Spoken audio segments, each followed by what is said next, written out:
जिंदगी बचाने की जद्दोजहद चल रही है, लेकिन क्या ये कोशिश कामयाब होगी? नहीं, क्योंकि शख्स की पहले ही मौत हो चुकी है, लेकिन फिर कोशिश जरूर की जा रही है।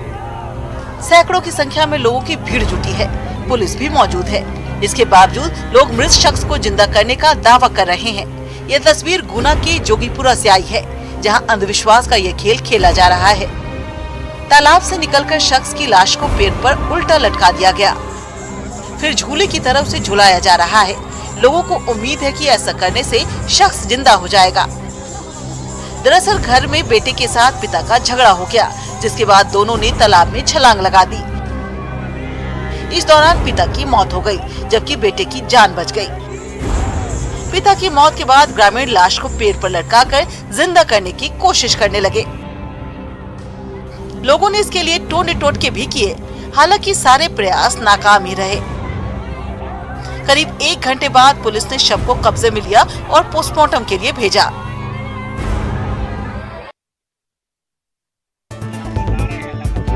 तालाब में डूबने से शख्स की मौत हो जाती है, पुलिस को खबर दी जाती है, पुलिस एम्बुलेंस लेकर रवाना भी हो जाती है, लेकिन उसके बाद जो होता है उसे देखकर हर कोई हैरान है। ये तस्वीर परेशान भी करती है और सवाल भी खड़े करती है। क्या यही डिजिटल इंडिया की तस्वीर है? दरअसल शिवपुरी के लुकवासा पंचायत इलाके में विकास की पोल खोलती तस्वीरें सामने आई हैं, जहां शख्स की तालाब में डूबने से मौत हो गई।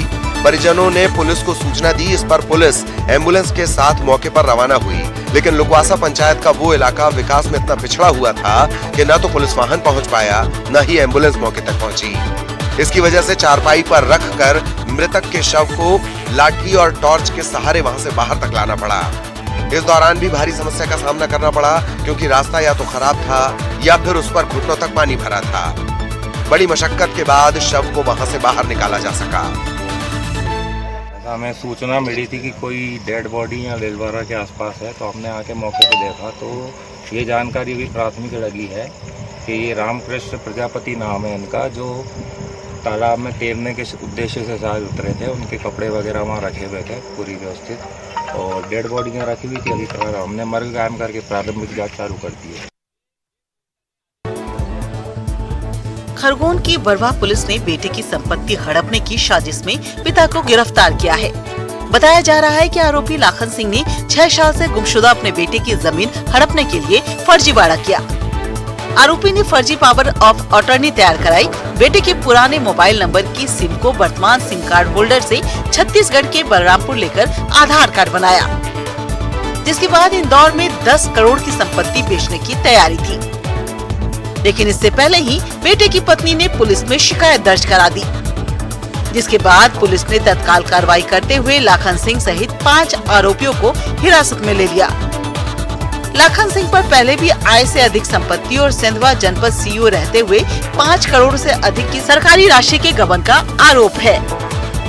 लापता व्यक्ति है जिसके नाम भूमि थी, उसका पिता भी है लाखन सिंह राजपूत, निवासी सिविल लाइंस मुरैना। इसमें कितने आरोपी और अन्य हो सकते हैं? इसमें अभी और भी आरोपी जो गवाह थे, जो पावर ऑफ अटॉर्नी जो बनाई गई थी उसके साक्षी गवाह और रजिस्ट्री जो की गई थी उसके गवाह को भी इसमें आरोपी बनाया जाएगा, और इन्वेस्टिगेशन अभी जारी है।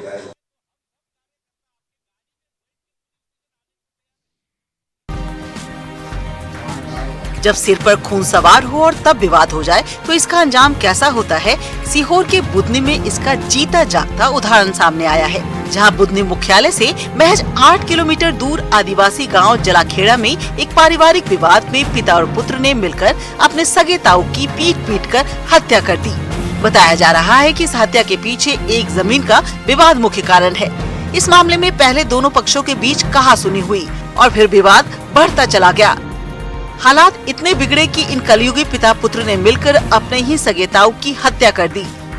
हालांकि आनन फानन में उसे अस्पताल में जरूर लाया गया, लेकिन उससे पहले ही उसकी मौत हो चुकी थी। अब आरोपियों के खिलाफ मामला दर्ज कर लिया गया है और उनकी तलाश की जा रही है, क्योंकि हत्या की वारदात को अंजाम देने के बाद वो फरार हो गए।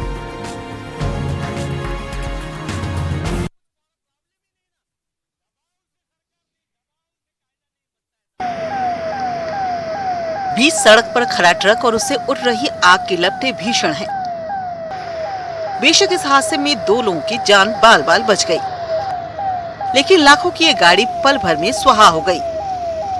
जी हाँ, खरगोन जिले के गुजरी के पास अचानक गणपति घाट चढ़ने के दौरान मिनी ट्रक में भीषण आग लग गई। ड्राइवर और क्लीनर ने गाड़ी से कूदकर जान बचाई। बताया जा रहा है कि ट्रक में अचानक आग लगी, जिसने कुछ ही देर में भीषण रूप ले लिया। हालांकि कड़ी मशक्कत के बाद पुलिस ने आग पर काबू तो पा लिया, लेकिन गाड़ी राख हो गई। यह हादसा कैसे हुआ इसका पता नहीं चल सका है, जबकि पुलिस मामले की तहकीकात में जुटी है।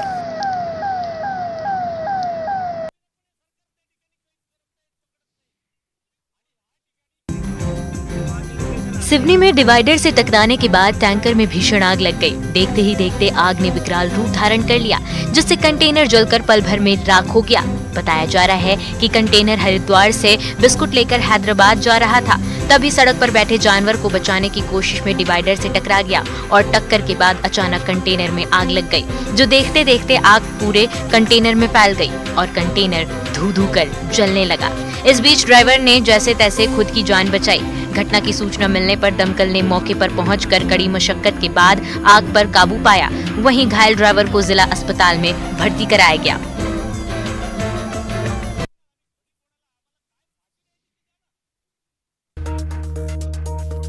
कोरबा के कटघोरा में सड़क हादसे में मरवाही विधायक के ध्रुव के बेटे की मौत हो गई। घटना में एक इंजीनियर और ठेका श्रमिक की भी मौत हुई है। बिजली विभाग में इंजीनियर प्रवीण कुमार ध्रुव अपने सहयोगी जूनियर इंजीनियर और ठेका श्रमिक के साथ कार से बांगू लौट रहे थे। इस दौरान तानाखार के पेट्रोल पंप के पास कार की रॉयल बस से टक्कर हो गई। टक्कर इतनी जबरदस्त थी कि तीनों की मौके पर ही मौत हो गई। कार हादसे के बाद बस में फंस गई थी। सूचना मिलने पर मौके पर पहुंची पुलिस ने गैस कटर के जरिए शवों को कार से निकाला। जानकारी मिलने पर मरवाही विधायक भी कटघोरा पहुंचे और पुलिस अधिकारियों से घटना की जानकारी ली। पुलिस ने केस दर्ज कर लिया है, पड़ताल शुरू कर दी गई है।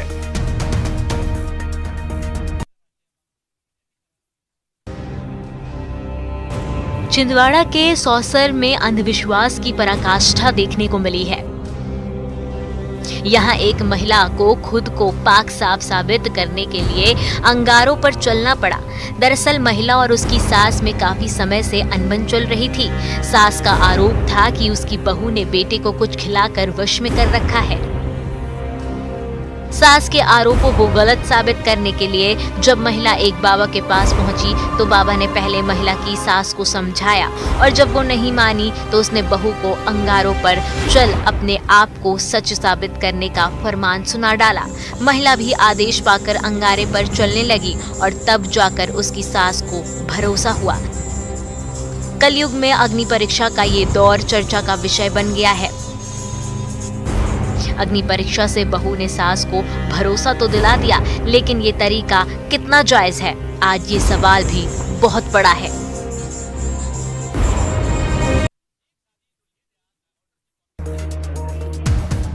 मासूम बच्चों की चोरी करने वाली एक महिला कटनी पुलिस के हत्थे चढ़ गई।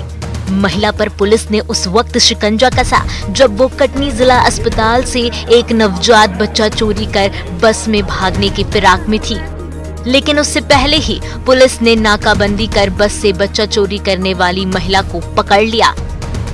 खास बात ये थी कि बाकल इलाके से चोरी हुआ बच्चा भी उसी महिला के पास से मिला। दरअसल कटनी जिला अस्पताल के वार्ड से 3 दिन के एक बच्चे को महिला लेकर फरार हो गई थी। जैसे ही चोरी की खबर सामने आई, अस्पताल प्रशासन में हड़कंप मच गया, जिसके बाद पुलिस ने शहर में नाकेबंदी कर दी। वाहनों की जांच शुरू की गई। गाड़ियों की सर्चिंग के दौरान कटनी जबलपुर हाईवे के तेवरी सलीमानाबाद के बीच एक बस की जांच के दौरान बच्चा चोरी करने वाले महिला को नवजात बच्चे के साथ पकड़ लिया गया। साथ ही कुछ दिनों पूर्व बाकल इलाके से चोरी हुआ बच्चा भी उसी महिला के पास से बस से ही बरामद कर लिया गया और फिर बच्चे को उसकी मां को सौंप दिया गया, जबकि दूसरे बच्चे को भी उसके घर वालों को सुपुर्द कर दिया गया।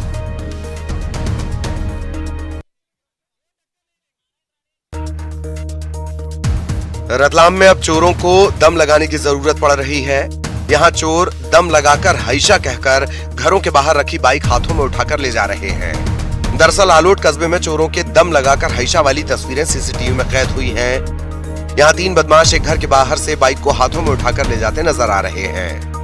बताया जा रहा है कि लॉक नहीं टूटने पर चोरों ने दिमाग दौड़ाया और हाथों से ही उठाकर मोटरसाइकिल को पार करने लगे, लेकिन किस्मत दगा दे गई और मोहल्ले वाले जाग गए। इसके बाद रहवासियों ने चोरों पर पत्थर बरसाए तो वो बाइक छोड़कर भाग गए।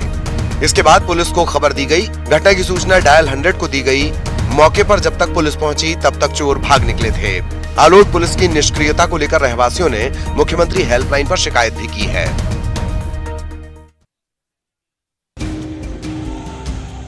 कोरबा में पर्यटन स्थल सतरेंगा जर्जर सड़क की हालत की वजह से आसान नहीं है। अगर आप पर्यटन स्थल सतरेंगा घूमने का प्लान बना रहे हैं तो एक बार ये जरूर देख लें कि 24 घंटे में बारिश तो नहीं हुई है। अगर बारिश हुई है तो प्लान बदल लें, क्योंकि रूमगरा से सतरेंगा के बीच 30 किलोमीटर का सफर आसान नहीं है। निर्माणाधीन सड़क में बाघमाड़ा और गड़कटरा के पास कीचड़ होने से आगे बढ़ना मुश्किल है। सड़क पर पानी भरने से दलदल में तब्दील हो जाती है। दलदल में लोग फंस रहे हैं। वहीं पिछले दिनों एक संजीवनी एम्बुलेंस भी फंस गई थी, जिसे बड़ी मुश्किल से निकाला गया था। इसके बाद भी लोग जान जोखिम में डालकर आवाजाही कर रहे हैं। बाइक भी बड़ी मुश्किल से पार हो रही है। दरअसल यहाँ 35 किलोमीटर की सड़क प्रधानमंत्री ग्राम सड़क योजना के तहत बन रही है। इसकी लागत 26 करोड़ रुपए है। कई स्थानों पर गिट्टी डालकर छोड़ दिया गया है। इसकी वजह से बारिश में सड़क दलदल में तब्दील हो गई है। सूरजपुर के भैयाथान विकासखंड में प्राथमिक विद्यालय में तैनात एक शिक्षक का वीडियो सोशल मीडिया पर वायरल हो रहा है। इसमें शिक्षक एक छात्रा से सिर की मालिश करवाते नजर आ रहे हैं। ये वीडियो सामने आने के बाद डीईओ कार्यालय की ओर से जांच के आदेश दिए गए हैं। शिक्षक का नाम शरीफ मोहम्मद बताया जा रहा है। शरीफ मोहम्मद क्लास में पढ़ाने की जगह बाहर स्टेज में कुर्सी पर बैठकर एक छात्रा से सिर की मालिश करवाते नजर आ रहे हैं। इसकी तस्वीर गांव के ही एक युवक ने अपने मोबाइल में कैद कर ली है और फिर टीचर की करतूत सोशल मीडिया में वायरल हो गई। एक वीडियो प्राप्त हुआ है, हमको भी कुछ लोगों ने पर्सनल व्हाट्सएप पे भेजा है कि एक प्राइमरी स्कूल करकोली विकासखंड भैयाथान में एक शिक्षक हैं जो दिखाई दे रहा है कि बच्चे से सर की मालिश करवा रहे हैं। तत्संबंध में विकासखंड शिक्षा अधिकारी को जांच के आदेश दिए गए हैं। विकासखंड शिक्षा अधिकारी से प्रतिवेदन उनको बोला गया है कि 2 घंटे में प्रतिवेदन भेजें। उनके प्रतिवेदन के आधार पर तुरंत कार्रवाई की जाएगी।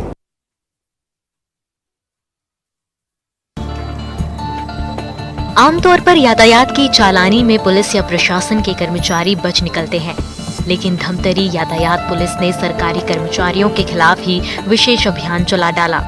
कलेक्ट्रेट रोड में ऑफिस के टाइम पर यातायात पुलिस पहले से तैनात हो गई और बिना हेलमेट या बिना सीट बेल्ट लगाए कर्मचारियों पर कार्रवाई हुई। इस दौरान कुल 73 सरकारी कर्मचारियों से 35,500 रुपए की चालान वसूला गया। बड़ी बात ये भी कि इनमें से 8 पुलिस वाले थे। सभी को नियमों का पालन करने की हिदायत भी दी गई। दरअसल कुछ दिन पहले ही कलेक्टर ने सरकारी कर्मचारियों को हेलमेट लगाने के लिए अलग से निर्देश जारी किया था, लेकिन अधिकारी लापरवाह बने रहे और अब इसका खामियाजा चुकाना पड़ा।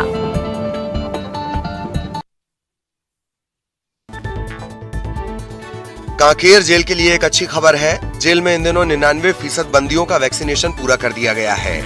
जेल अधीक्षक के मुताबिक जेल में 1 या 2 कैदी हैं जिनको कोरोना की वैक्सीन नहीं लगी है। बाकी कैदियों को वैक्सीन की डोज लग चुकी है। जेल अधीक्षक के मुताबिक कैदियों के खान पान का ध्यान रखा जा रहा है। साथ ही हर हफ्ते हेल्थ चेकअप भी करवाया जा रहा है। कोरोना संक्रमण को देखते हुए जेल में विशेष व्यवस्था की गई है। बंदियों से लोगों की मुलाकात में बड़ी सावधानी बरती जा रही है ताकि संक्रमण फैलने का खतरा न हो। जिला जेल कांकेर में लगभग 99% लोग का वैक्सीनेशन हो चुका है, जिसमें से लगभग 80% लोग का सेकंड डोज भी पूर्ण हो चुका है और बाकी 1 या 2 लोग हैं जो अभी रिसेंटली 1 या 2 दिन में आए हैं, उनका वैक्सीनेशन नहीं हुआ है। स्वास्थ्य की दृष्टि से देखा जाए तो अभी तो सीजनल 1-2 लोग सर्दी खांसी वाले होंगे, वो तो नॉर्मली सीजनल ही होंगे, लेकिन ऐसे सभी बंदी यहाँ पे स्वस्थ हैं। सभी बंदियों को सुबह प्रार्थना, योगा, मेडिटेशन, इनके अलावा अन्य उनके मनोरंजन के लिए यहाँ पे सुविधा है। और स्वास्थ्य की दृष्टि से यहाँ पे डॉक्टर हैं जो प्रतिदिन सुबह और शाम बैठते हैं। उनके अलावा फार्मासिस्ट हैं। ग्वालियर संभाग के करीब 29,000 युवा देश की जल, थल और वायुसेना में तैनात रहकर देश की सेवा में लगे हैं। वहीं करीब 14,000 युवा देश भर के अर्धसैनिक बलों में तैनात होकर देश की सुरक्षा कर रहे हैं। इन फौजियों और जवानों के करीब 1 लाख से ज्यादा परिवार ग्वालियर में रहते हैं। इन सैनिक परिवारों को अपने साथ होने वाली स्थानीय आपराधिक घटनाओं, धोखाधड़ी, बेजा कब्जा, ठगी का शिकार होने के बाद पुलिस की मदद के लिए जाना पड़ता है। वक्त पर न्याय नहीं मिलने या कानूनी कार्रवाई नहीं होने से परिवार तो परेशान होते ही हैं, वहीं सीमा पर तैनात इन परिवारों के जवान भी तनाव में रहते हैं। लिहाजा ग्वालियर पुलिस ने परिवारों की समस्या जल्द हल करने के लिए नई डेस्क शुरू की है। देश सेवा में लगे जवानों और सैन्य अफसरों के लिए ग्वालियर पुलिस ने अनूठी पहल शुरू की है। ग्वालियर पुलिस ने सेना और अर्धसैनिक बलों के जवानों और परिवारों की शिकायत के लिए सशस्त्र बल हेल्प डेस्क बनाई है। देश सेवा में लगे जवानों के लिए ग्वालियर पुलिस की पहल काबिले तारीफ है। अगर ये पहल कामयाब होती है तो न सिर्फ सेना में तैनात जवानों को अपने परिवारों की हिफाजत की फिक्र नहीं करनी होगी, वहीं ये मुहिम एमपी के दूसरे जिलों के लिए भी नजीर बन सकती है। खरगोन में भगवान सिद्धनाथ महादेव का शिवडोला धूमधाम से निकाला गया। सिद्धनाथ महादेव का शिवडोला में आस्था का सैलाब उमड़ा, जिसमें पूरे शहर के लोग शामिल हुए। दरअसल भगवान सिद्धनाथ महादेव का शिवडोला सबसे बड़ा धार्मिक आयोजन होता है। सावन महीने के समापन के बाद भादो दूज पर शिवडोला निकलता है। शिवडोले में सांसद गजेंद्र सिंह पटेल और विधायक रवि जोशी भी शामिल हुए। इस दौरान भगवान भोलेनाथ से कोरोना से मुक्ति की विशेष प्रार्थना की गई।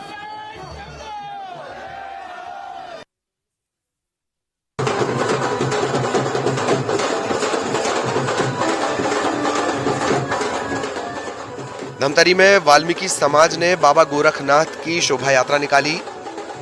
ये आयोजन हर साल रक्षाबंधन के दूसरे दिन किया जाता है और पूरे छत्तीसगढ़ में सिर्फ धमतरी में ही इस तरह की यात्रा निकाली जाती है। श्रद्धालुओं के मुताबिक शोभा यात्रा की तैयारी नाग पंचमी से ही शुरू हो जाती है। इस दौरान भक्त कुर्सी या पलंग पर ना तो बैठते हैं ना ही सोते हैं। यात्रा के दिन भोजली सजाई जाती है और धूमधाम से यात्रा निकाली जाती है।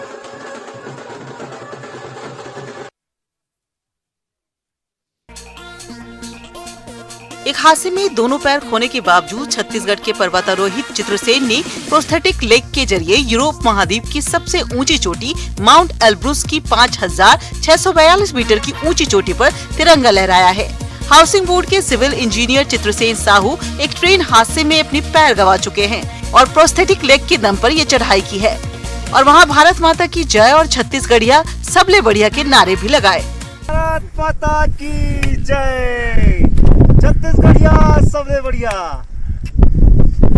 Congratulations, top of the Europe, top of the Elbrus. Thank you so much. Mount Elbrus पर फतह हासिल करने वाले चित्रसेन पहले दिव्यांग हैं, जो -25 डिग्री सेल्सियस यानी शरीर जमा देने वाली ठंड और 50 से 70 किलोमीटर प्रति घंटे की रफ्तार से चलने वाला बर्फीला तूफान भी चित्रसेन के हौसले को नहीं डिगा पाया। माउंटेन पर चढ़ने से पहले ही वहां बर्फबारी हो रही थी, जो कि चढ़ाई करने तक लगातार जारी रही।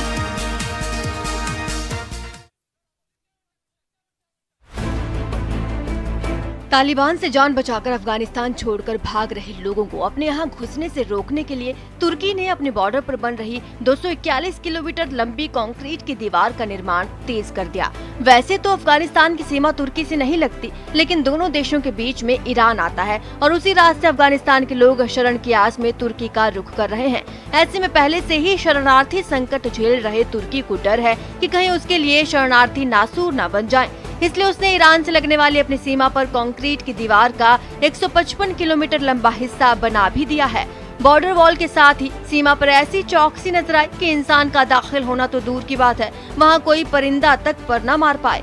तुर्की की सेना और स्पेशल पुलिस के हथियारबंद जवानों की फौज बॉर्डर के चप्पे चप्पे पर दबिश देती दिखी। बख्तरबंद गाड़ियां भी वहां गश्त लगाती नजर आई। तुर्की कोई जोखिम नहीं उठाना चाहता, इसलिए सिर्फ जमीन से ही नहीं बल्कि आसमान में मंडराते हेलीकॉप्टर्स भी किसी बाज की तरह शरणार्थियों की एंट्री पर नजरें गड़ाए दिखे। तुर्की की पुलिस ने एक ऐसे ठिकाने पर भी छापा मारा जहां शरणार्थी चोरी छिपे रह रहे थे। अमेरिका के टेनेसी राज्य में बादल इतने बेहिसाब बरसे कि वहां अचानक बाढ़ आ गई और देखते ही देखते 21 से ज्यादा लोगों की मौत हो गई। इसके अलावा करीब 25 लोगों का अभी तक कुछ अता पता नहीं। यहाँ एक इलाके में 24 घंटे में 17 इंच से ज्यादा बारिश हुई, जो कि कहा जा रहा है राज्य में एक दिन में हुई इतनी ज्यादा बारिश का एक रिकॉर्ड है। इस रिकॉर्ड तोड़ बारिश का पानी ऐसा सैलाब ले आया कि लोग त्राहिमाम करने लगे। क्या छोटा क्या बड़ा, हर चीज हर सामान उसके आगे नतमस्तक नजर आया। लोहे के बड़े बड़े ढांचे तक उखड़ कर बह गए। सैलाब ने अच्छे खासे इलाके की सूरत बिगाड़ कर रख दी। वो तो तबाही मचाकर आगे बढ़ गया, लेकिन अपने साथ लाया मलबा सड़क किनारे पटक गया। वहाँ मंजर ऐसा था जैसे भयानक तूफान या बवंडर ने राज्य पर धावा बोला हो, क्योंकि वहाँ सिर्फ सामान ही नहीं बल्कि दर्जनों गाड़ियाँ जगह जगह पलटी दिखी। लोगों के घर भी बुरी तरह बर्बाद हो गए। कुदरत ने ऐसा कहर ढाया कि एक कार में तो आग तक लग गई और बाढ़ के बीच वो सुलगती नजर आई। पिछले साल न्यूज़ 18